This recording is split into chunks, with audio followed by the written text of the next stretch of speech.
There is one reason above all else why Giannis Antetokounmpo is the most important player in the league. We will tell you why and take a look at some new pieces of news surrounding some players on the team and potentially one maybe back on the team on today's Locked On Bucks.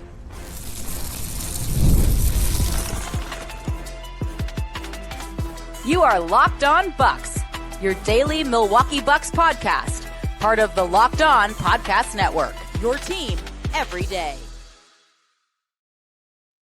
Welcome into Locked On Bucks. I am Justin Garcia, joined as always by Camille Davis. We thank you for making this your first listen of the day each and every day. You can, of course, hear me throughout the season on the Bucks Radio Network. You can hear Camille weekly on the Locked On NBA show and the Technical Foul podcast as well. Today's episode of the show is brought to you by Monarch Money. Take control of your finances with Monarch Money. Use the code LOCKEDONNBA at monarchmoney.com for 50% off your first year.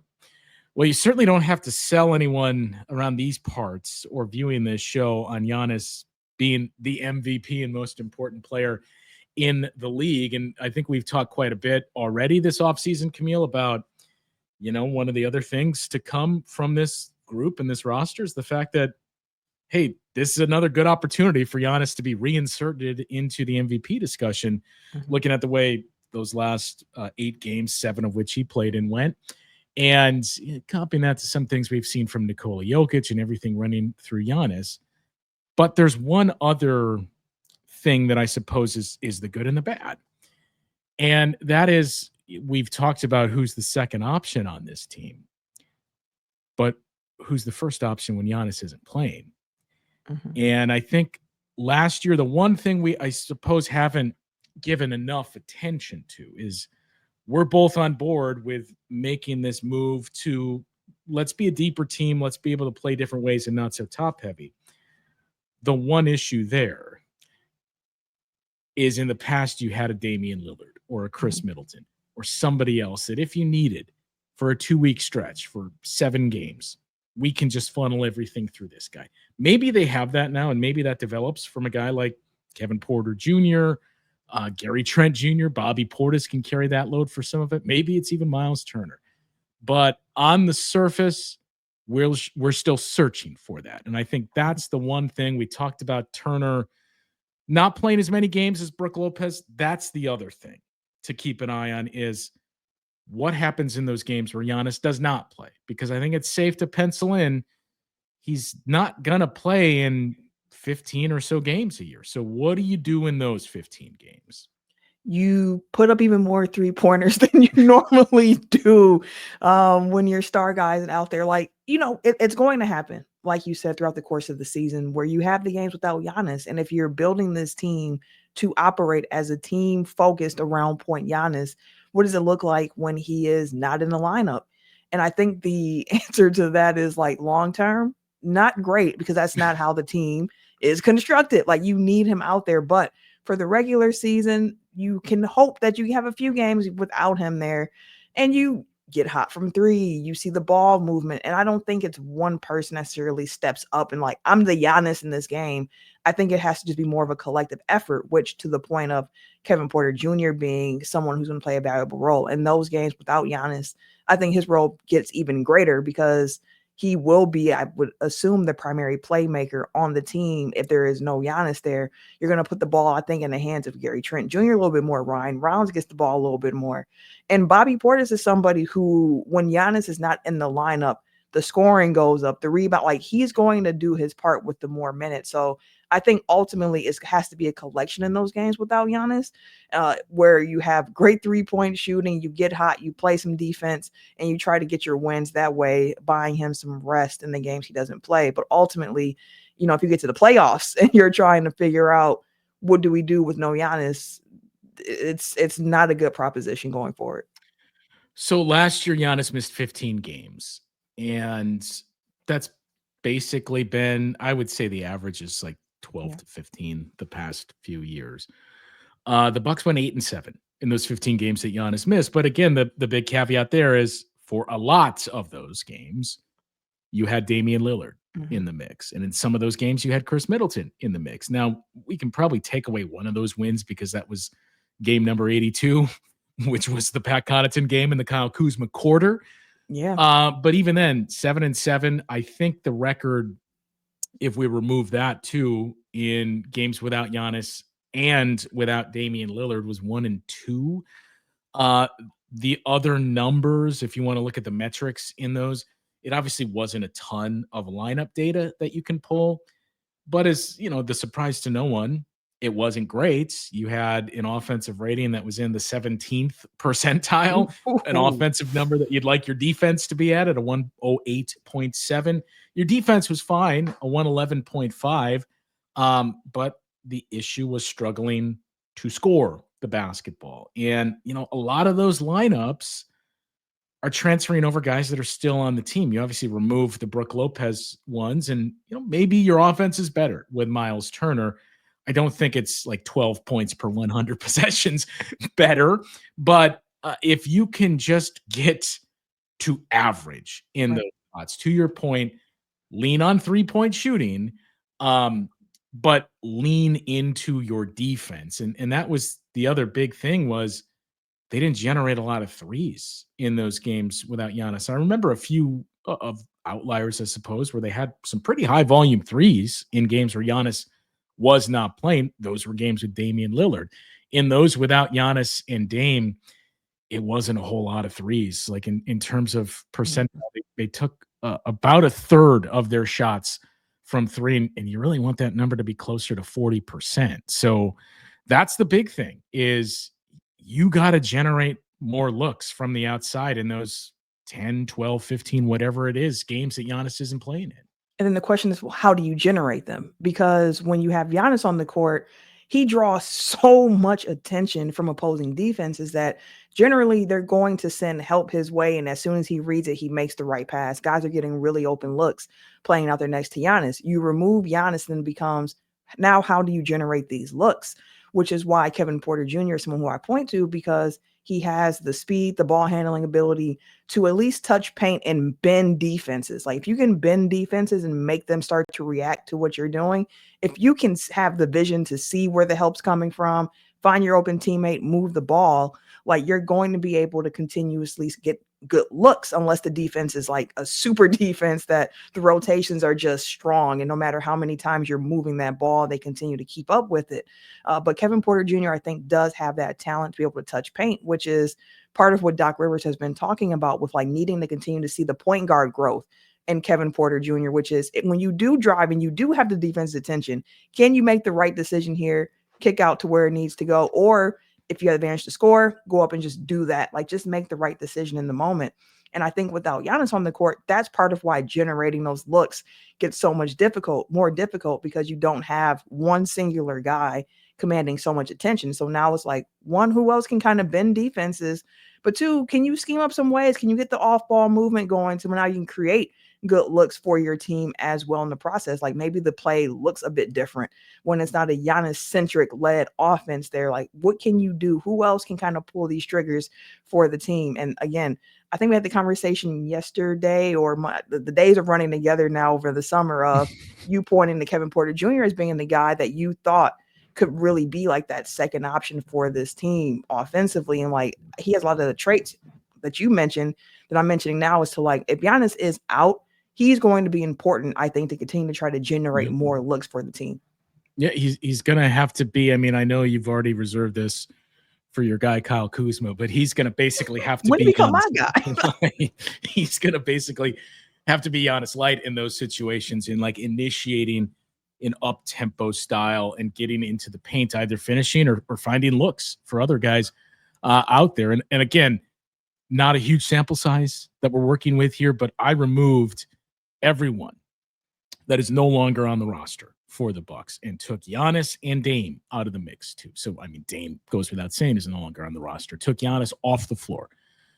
When we look at those numbers with just the group that you have going forward, and the big caveat as well, there's no Cole Anthony factored in. There's no Miles Turner. There's no Gary Harris either. But 105.4 offensive rating, 114.6 defensive rating, which is frankly not good enough on either front. And again, very, very low volume of 3-point attempts. 36% of their field goal attempts were threes in those spots. So that's the big thing to keep an eye on, because look, Giannis is not going to play in 82 games. And if it's 1 or 2 games that we're talking about here, where it's occasionally Giannis is out this game for rest purposes, you feel like your depth is good enough. But the big thing of this is, okay, what if something, I don't even want to put anything out there, Camille, but what if something happens where Giannis is down for 2 weeks?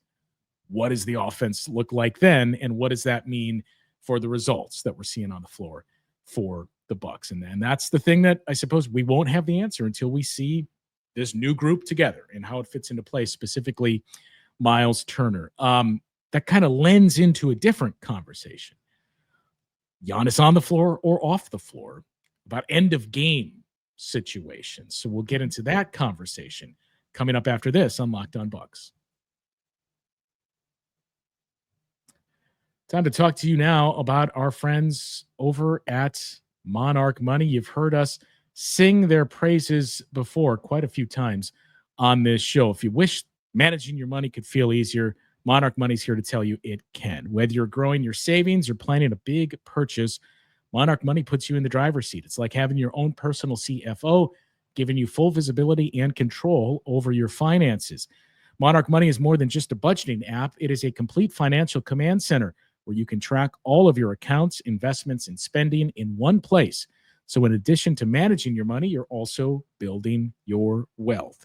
Maybe you're building that wealth with a partner, and that's where Monarch Money makes it easier than ever to manage shared accounts and stay on track for those long-term or even short-term goals. If you got a big purchase in mind that you're saving for, you can easily track and take the steps necessary to complete that purchase. Take control of your finances with Monarch Money. Use the code LOCKEDONNBA at monarchmoney.com for 50% off your first year.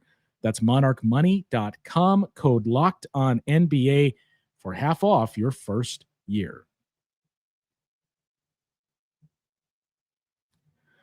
So I'm just going to paint a scenario for you here, Camille. Okay. It's late in the game. There's, let's say, 12 seconds left. It's a 2-point deficit that the Bucks are facing. Who do you go to in that spot? I think the obvious answer is Giannis, right? Mm-hmm. But everything we've talked about with who's the number 2, I think we can safely assume teams are going to say in those spots, all right, let's just let's load up and build a wall and make sure Giannis can't beat us. Who's the next guy you are comfortable with now in those spots in a roster that no longer has guys you've leaned on like Dame or Chris Middleton? Now, the non-fun podcast answer. I think I agree with you. If this is where you're going, it's you just make the right play. You figure out game by game. It depends who's got the hot hand. Yeah, it depends. Like you just kind of figure it out. But I will say this to that point. I think the answer is still Giannis. And in large part because of how his mid-range game has been developing, because that is a great counter to the wall. You can't get there. If you can get comfortable into the mid-range and find your spot, like that's an important shot to have. And the Mind the Game podcast episode with Kevin Durant, absolutely loved hearing Kevin Durant and LeBron and Steve Nash just talk about the game and the mid-range. And Kevin Durant, as we know, is a mid-range like specialist, still shot like 53% from mid-range this past season on a very high volume, which is nuts to think about. But he mentioned like a game he had where they were down and a teammate told him like, Kev, we need you to shoot more threes. And he said, no, y'all shoot more threes. I need to do what it is that I do. And his point with saying that was like, listen, the mid-range has a place in the game, but he thinks ultimately like your stars should be the one that are taking those shots, because as the defense reacts, you can make the right move. If this is a threat that you have in your game, you can manipulate the defense and still get the best shot possible in that possession. So for Giannis, I think ultimately you want the ball in his hands, and whether he chooses to shoot or pass it, like I'm cool with it either way that it goes, especially with the mid-range, even though like we know last year was like a career year from mid-range for Giannis. Shot, 44% from mid-range last season, career best, better than players like Paul George, Anthony Davis, Kyrie Irving, Luka, LeBron, Jason Tatum. Like he shot that shot at a higher clip than a lot of guys. Now there's still room to improve there. Like he didn't finish like top 10 in field goal percentage for mid-range or anything like that. But for him and getting that shot and the comfortability with it, I think it opens up a whole lot. So like, I think it was that Hornets game this past year where he took that mid-range shot for the win, but he missed it. And everybody was like, oh, that's a terrible. Like, I'm perfectly fine with Giannis taking those shots when it comes down to game from a year ago, 2 years ago, same setup. Same thing. Shoot it. Like that's the, like for me, 5 seconds left, ball put in Giannis' hands. If the shot is there, I don't care if it's a mid-range. I don't care if it's a layup. Like go ahead and take it or find your teammate that's hot. Was that Sun game this past year? I mean, all the years have blended together now because 2 years ago was the Chris injury. So, yeah, I think it was this past year, wasn't it? Or regardless, it's happened a couple of times. And I agree with you that, look, it's still going to be honest. The only time where that's really not going to be a conversation is if it's a 3-point deficit. Yeah. But I think, too, like, let's assume teams are going to load up and say, well, we know Giannis wants to get to the rim here, so it ain't happening. Or we know he wants to get out, and if he's not getting to the rim, it's going to be that mid-range shot. So we're going to give a little help near the elbow there. There's one clear answer to me. If it's not Giannis, who I'm saying get him the ball, and that's Gary Trent Jr. Because throughout last season, he was the guy that, especially down the stretch, hit some of the biggest shots in terms of the biggest moments where Gary just came up clutch in those spots. In the playoffs, some big moments. In that 8-game win streak, where anytime it was late in the game and there was a pivotal, man, you really need this, it felt like Gary Trent Jr. was knocking it down. So to me, that is my number 2 choice of who Giannis is looking for with the ball in his hands in that spot if his shot isn't there. Yeah, I think that's really fair too, because as you pointed out, Gary's proven like one, that he's not scared of the moment, which I think is a big part of wanting to take the last shot of like, you can't be scared of the moment. Either you make it or you miss it, but you know, you put the work in. So it's a good shot. And Gary is somebody who personifies that. I do think your point about not Giannis, if it's a 3-point deficit though, like if it is a 3-point deficit, like then in that case, like I want to see some actions ran for AJ Green because of just one, how small of a window it is that he needs to get the shot up. Like it's very minuscule.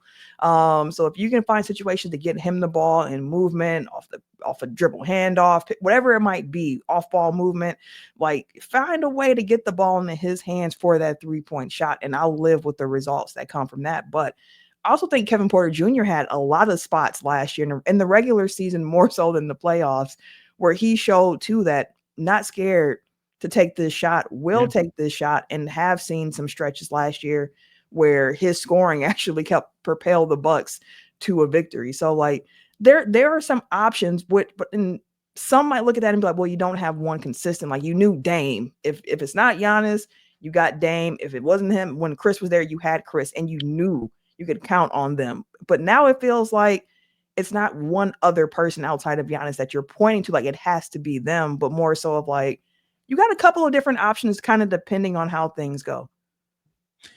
Kevin Porter Jr., to your point, it wasn't a lot. It was a small sample, only 10 games that he was with the Bucks, and they were in those clutch situations. But I think Camille had a 66, 100, 100 shooting split on field goals, threes, and free throws. But Gary Trent Jr. was their 4th most attempted field goals in the clutch last season. And he was their leader in 3-pointers made in the clutch on a team that had Damian Lillard, and Dame played in more of those games than Gary Trent Jr. So he's a guy that certainly displayed that in his time with the Bucks a season ago. But leave your thoughts. If it's not Giannis, who's taken the last shot for this team in a 1-possession game? And this is a different conversation than who's the second leading scorer on this team. Also, when you mentioned the Minding the Game podcast and the mention that KD made, do you get paid for how frequently you're referencing that podcast on this show? Have you worked out an endorsement with them? See, what's going to happen, Justin, is one day they're going to figure out I keep talking about and bigging them up, and then Steve Nash is going to be like, of course I want to talk to Camille about it. And I'm like, absolutely. And I'm going to pass out because growing KD up might already be in your mentions if you just tweet out this is what you're doing. Listen, Steve Nash, that was my favorite, my favorite player growing up. Steve Nash and Jason Kidd were 2 of them outside of the Jordan time period. of like the two of them love watching Kidd and Nash play. Did KD mention at all when that conversation was had? Was it Devin Booker that said that to him, and that's what prompted Bud telling him like, we don't need the talk? It was not Devin Booker. It was I forget who it was, but it was like one of the role players who was like, no, we need you to shoot threes, and he was like, no, I don't. You shoot it. Well, there's some other pieces. I don't know if news is the right way to put it, but there's some updates with some players on the team. And one more lingering question that exists. We'll get to that conversation coming up after this. All right, so we have some jersey updates, Camille. I saw one of them, and you quickly pointed out, no, there's several that are taking place. Yeah, so apparently we have 3 different Bucks and 3 different New Jersey numbers this upcoming season. So Kevin Porter Jr. is moving to number 7, apparently, which was Chris Livingston's number. Chris Livingston is now moving to 24. And Kyle Kuzma is moving from 18 to number 0, which was his number with the Lakers. So hopefully, the Kuz going from 18 back to 0, getting back to that Laker role player way. You know what I mean? Like, yeah, channel it in for this stretch run with the Bucks here. KPJ was 77 with the Clippers, right? Yes. I mean, I would just assume it's softly retired by the Bucks. Of like, well, we haven't announced the ceremony yet, but this belongs to Ersan and Ersan only. Forever Ersan. The other update that we got, no surprise here, as we've continued to talk through the roster, and this was one of the lingering questions coming in where I think a lot of us were intrigued by the skill set of Bogey and maybe trying to talk yourself into it, albeit for a player picked at 47. But that time is not going to be at the NBA level this season. The Bucks are putting him on loan where he'll remain playing in Europe. And I suppose, thought is bulk up a little bit. He's going to be the veteran on that team. I can't remember which team, so bad job by me. But he's basically going to be the veteran that's asked to lead those guys. Same team that he played on the previous 2 seasons, I believe. And bulk up a little bit and just continue to develop. And then next summer, it's a different conversation that we have. Yeah, I was one of those people who was hoping that he would be rostered this year. I was hoping that Summer League, you saw the flashes of the skill sets that led the Bucks to drafting him, which is, that the shooting touch, the playmaking, some of the post play from him. Again, knowing that he needs to bulk up, add some strength to that frame, handle physicality up this level, because even in Summer League, he was being moved by guards at certain points during the play. So my initial thought was like, just bring him over so he can train with the team, be under their control, see what it takes from an NBA level, watch Giannis, watch Miles Turner, watch the vets that he does have on this team and continue to improve. But seeing how the summer shook out and just seeing his play in Summer League, I can completely understand why it's one more year, go ahead, go back, playing for Mega Basket, do what you do over there, and then we'll reevaluate next summer because they have his draft rights. There's no need for them to rush the clock on when they have to start paying him if they don't feel like he's ready for the role yet. So I was a little sad to see that things didn't work out with Bogey this summer the way I was hoping that it would, but ultimately, it panned out because, Chris Livingston's back. He's on the team again after being let go. So, at least Locked On is represented by, one of their players here. Yeah, the Serbian team KK Mega Basket is where he's going to be playing again next season. So I would imagine we're all going to be interested to keep an eye on some of those stats and the development of Bogey this upcoming season. There's also, we talked about Tyler Smith and some of the write-ups on him, and we talked about it with Frank too. I forget who it was, so my apologies, but I know one of our everydayers had left a comment of like, I take it you guys didn't see the story that Eric Name worked on, talking about potentially transitioning to a 3 and the Bucks kind of wanting him to take on some of those perimeter assignments more. I did. I'm assuming you did as well, but I think there's certainly more of a need there than there is at the 4 right now, but it's impossible to not say that Kyle Kuzma, after Summer League, Chris Livingston, if you're playing smaller, AJ Green and or Gary Trent, that there's still a lot of guys in front of Tyler Smith for the time being. Shoot, and that's what I even mentioned in Taurean Prince, who's back on the roster. Slipped my name. Yeah, Taurean Prince. Like there's a few options there. And when we had the conversation about Tyler Smith, it wasn't a lack of that article, because I saw that as well, but more so like what my eyes saw of, I'm not sure what position he is at this point in his career, because again, we saw even before Summer League, just the workout footage from Tyler Smith and some of the things that he was doing with the ball in his hands, where it's like a little intrigued about what this could possibly be. And then maybe it's just because Summer League, one, it's a very difficult environment to evaluate certain things when it comes to people's games, because it's a lot of guys who are all out there really trying to fight for jobs, opportunities. So the play can be just a little bit more, let's say less polished in the summer than at other times in the NBA calendar. So there's something to take with a grain of salt. But the things I was looking to see from Tyler Smith, I still wasn't able to see them in Summer League, like the shooting touch that abandoned him for the first few games. And again, you got to keep shooting, shoot or shoot. That happens from time to time. You keep shooting, but like, what else is in the game? The playmaking wasn't really there for me. And just the other look, like decision making was still a little slow at times. He did crash the glass at times, stole some possessions there, but like there's still more work and growth for him to do in his game, and it's fine. He's only 20 years old at this point, so like he is still very young in his career. We don't know what he's going to become yet. It's just that Summer League was not an encouraging environment this year, being like, yeah, I'm going to add into my Tyler Smith stock here and continue to ride it. But like, he's a young guy, so he has time still to figure things out. Yeah, I mean, he's going to, not to turn this into the Tyler Smith show, but he's going to turn 21 in November. And it probably sounded as though we came off a little harsh in that conversation. I won't speak for you. I mean, I know that wasn't my intention. But I think the important thing is he's young, right? And when the Bucks drafted him, you drafted him knowing it was a project, that he had played 1 year with G League Ignite at the age that we just referenced.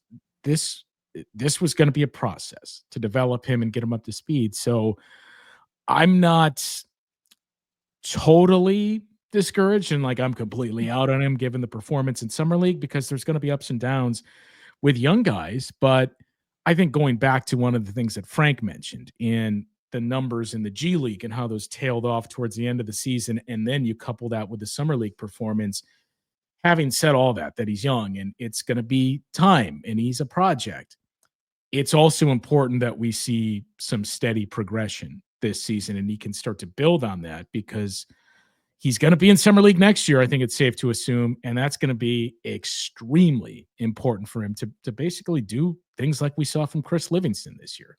Yeah, and sometimes progress isn't linear. Like you take a couple steps forward, you might take a couple back, but then you got to keep it's up and down. It's not always that straight line going up, like ascending. So like there is still some time. But again, as you mentioned, next summer, like that time feels like it's ticking a little bit louder at that point in his career. But that's the whole part of player development. Like you have to see what you have with these players. You got to let them stumble at times, stretch their legs, see what they can really do. Sometimes they succeed at it, sometimes they don't, but you got to kind of give them the opportunity to do so. And for Tyler Smith, it's been Summer League and it's been G League minutes for him so much. And this upcoming season, looking at the roster, like I still don't see the pathway for a lot of playing time for him without injuries affecting it, or a situation where it's games where guys are sitting. So again, where he's going to be able to show that progress is going to probably be in the G League again this year, because NBA teams just don't practice all that frequently. Like there's practice for sure. So like you can see lineups changing based on what guys are doing, but the frequency level for, I think, somebody like a Tyler Smith isn't high enough practice wise to be like, yeah, what he's doing in practice alone is going to get him on the court. It's going to be everything else that comes with it for him, I think. Which is perfectly fine. I think it was on one of the shows this week too that we said, you know what the expectations are, and here's the things that you need to work on those in the G League, show us the development, and that's all we're looking for this upcoming season. There's been a ton of interest in Tyler Smith. I mean, we've talked about through the years, the Bucks haven't had a whole lot of young players to develop, and now we've started to see more of them than we had certainly the last 5 years prior to the last couple of years here.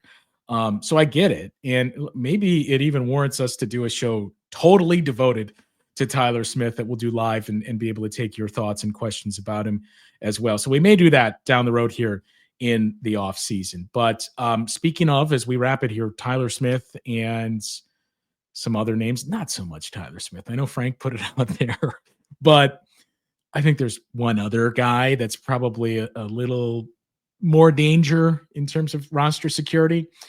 You can't help but bring up that question once again when we see the news that Thanasis officially cleared and he's gonna be playing for Greece in Euro. Or is he playing for Greece? He's working out with them and he's been cleared.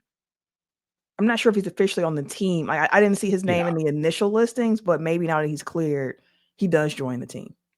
I mean, is this the worst kept secret in the league? Is this what you're taking it as, that we're just slowly onboarding Thanasis back to the Bucks, or is it a little more complicated? I would assume he's back on the Bucks if it's an NBA spot that he's looking for. And I did see some of the things that came out about like he is looking for an NBA spot, but not on a different team. And maybe that comes to fruition. But ultimately, like Thanasis, he's been a Buck. Even when he wasn't on the team, he was in Fiserv. The Bucks record when he was in the building for a while there was impeccable. So like, yeah, end of the bench guy. But again, too, if Thanasis is somebody who joins the roster, let's say at the expense of an Andre Jackson Jr., you're replacing, a 6'6", 6'7" guy with a 6'6", 6'7" guy. You're replacing him with Andre Jackson Jr. basically. Pretty much. So like, I wouldn't. The age part of it for sure plays a part in like how people can receive it. But again, if it's something that keeps Giannis happy, the MVP, somebody who also provides value to the locker room with his personality, being consistent day in and day out, I'm here for it. 33 years old, coming off Achilles. We do have to keep that in mind. But yeah, I mean, I think Frank was the first to bring it up too. The comps of, doesn't Ajax actually kind of remind you of Thanasis with that just unbridled energy? And yes, he will be with Team Greece in Eurobasket. He was just called up to that team. I'm not even going to attempt to pronounce the name of the 19-year-old that he's replacing on their roster in this quick turnaround. But yes, he is going to be playing for the Greek national team in Eurobasket 2025. Leave your thoughts as well. Is it the worst kept secret in the league? And is it a month from now? We're talking about Thanasis Antetokounmpo back with the Bucks as they head into the regular season. That will do it for today's show. For Camille, I'm Justin. We'll talk with you guys once again tomorrow on Locked On Bucks.